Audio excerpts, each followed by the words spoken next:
Welcome. So glad you're taking a minute to explore with us this Schoology group that was created today with me and a number of Hazen Union Middle School teachers.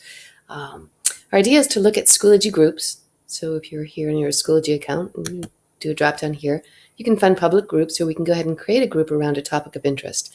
So I created the group, and folks came in and joined today. And what our goal is to look at how Schoology and some of its resources can help us to bring curious learners together around topics of interest, or um, almost in any way imaginable. So what we're going to do is, if you come in and join this group with us, we'll give you this access code here. And again, you come in and create a Schoology account if you don't have one already, or you log into your one and go ahead here to groups and join. And that's where you're going to end up putting this access code that we'll share with you.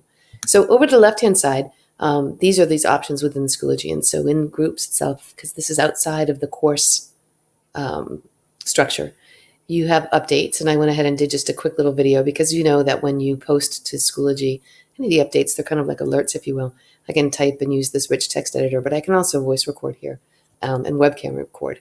What we did is we explored what it would look like to collaborate around using one of the Schoology's web media albums. So if you haven't had a chance to see what media albums do, basically what they are is you create sort of a folder, if you will, around a topic. And today, because it's right before Thanksgiving, I asked people to post things that they were grateful for, something that just made them, smile, and they were super happy that they were in their lives. And so when you go ahead and click on what one of these members has posted here, I think this is Amy, you can totally see why she is going to go ahead and add that. And I think that this is Logan. So notice also that members of the group can go ahead and add comments down here. Unfortunately, it's not a threaded discussion, but at least it's a discussion post in that way.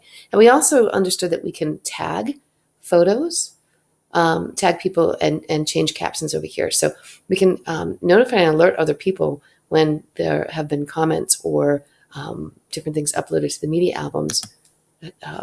Someone in this group might find they have similar interests. Go ahead and add an album here, and then once you're in the album, it's just super simple to add anything else, again, videos or images. The members are over here. We have a resource locker, so if you're familiar with Schoology, you have resources in classes and outside of classes too. And it's here that we looked at a couple of readings. One is the way that a teacher, a ninth grade English teacher, ended up using the media albums like this in order to get the book report kind of updated in a way that was really engaging for kids. So she set up the media album so that each one was around a certain genre, and then invited all the kids. Then every 6 weeks they were supposed to upload a photo of the cover of the book, as well as give it a rating and a review.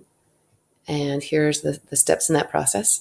And they could also tag 2 of their friends who they think might be interested in sort of reading this. And so it increased engagement, and it was a group around this kind of how can book reports be much more engaging like that. So that's a worthy look at one of the ways to use media albums in groups. The other resource that we ended up looking at is the importance of online discussion, and giving kids an opportunity to be able to discuss, whether it's via comments on pictures like you saw in the media album, or in discussions. And so if we're here in a discussion thread, we know that we can share information. The prompt that I gave the Hazen teachers was, how might you use Google Groups to foster collaboration in your own discipline? So you can see we've got some feedback here. And we only took about 40 minutes together to kind of explore this, but boy, came up with some really sort of interesting ideas. So in a math classroom, Joe Bowler's norms, what might that look like, and how can you reflect on learning in math? Or connecting students in other countries to understand their views on climate change and the impact happening there. Could be exciting to go ahead and do that. Finally, for this quick introduction, I wanted to share with you one of the resources that we thought we could also jump in on. If you have a Google Plus account and you come on in and you can join a community, one of these communities is called Connected Classrooms. And so if you notice, what happens here is that folks around the country are posting, hey, listen, I've got this class. Turns out this is a 4th grade class, and we're really interested in, and you fill in the blank, and maybe they're interested in mystery hangouts here, or this person is inviting people to the video conference about Christmas traditions, over here, if I belong to this community, I can filter the community. And so I'm going to filter that. Hang on, let's see if I can get down there. I don't want all posts. I might just be interested in science or nature or social studies, or let me just see what's going on with 6th through 8th grade. So we know at least we've got sort of the age range of the kids. Here's a French teacher who's looking to connect. Foreign language teacher, mystery Skype, any 7th grade ELA kids interested in getting on kid blogs. So you see how that works. So you can imagine if you wanted to encourage a kind of national outreach to be able to get people interested in joining one of your Schoology groups, you could put it out there in that Google Plus community, and then members could go ahead and join. Because let me just make sure I've got this one last thing. When I invite people into a group, I set up a group, and I have ways to edit the information in terms of how people, what they can do when they join. So again, this is my group with this description here. What I did for the privacy is I just said that only folks in the group can join, but I could open it up to the school and the organization. But again, think about kids coming together around a topic of interest to them and inviting some mentors from the community in. You might just want that to keep that to be kind of a closed group in that sense.